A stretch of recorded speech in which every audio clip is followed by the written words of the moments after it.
Bonjour à tous mes chers sujets, bienvenue dans l'Empire. Trench Crusade, c'est un jeu de plateau à la Warhammer 40k.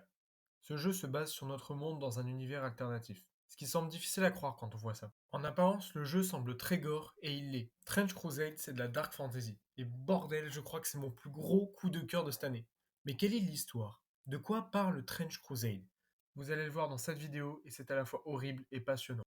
Les croisades pour reprendre la ville sainte de Jérusalem touchent enfin à leur but. Mais les Templiers sont loin de se douter que cette année-là de 1099 va faire plonger le monde entier dans une guerre terrible. Les soldats de Dieu, les Templiers, entrent dans Jérusalem pour libérer la ville des musulmans.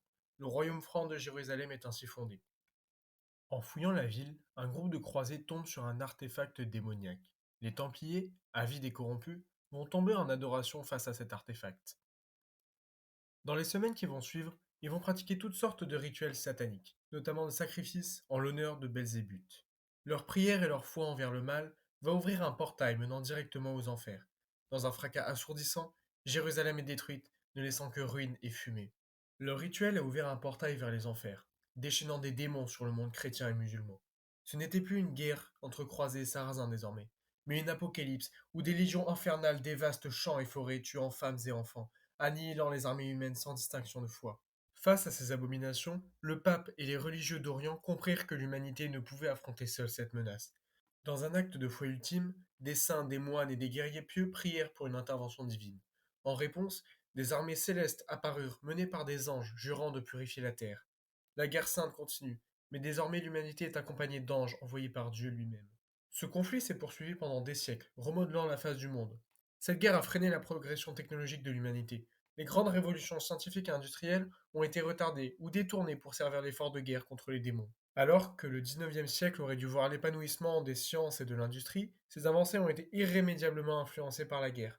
Les armes de guerre ont évolué, intégrant des reliques saintes, des technologies occultes et des rituels pour lutter contre les forces démoniaques.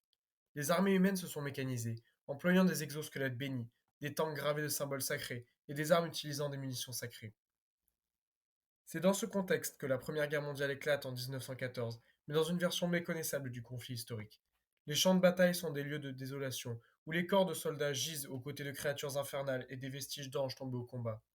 Le monde de Trench Crusade est un champ de bataille, où le conflit est violent, cruel et semble sans fin. Personne ne sait quand, ni comment, l'un des deux camps parviendra à prendre l'ascendant sur l'autre.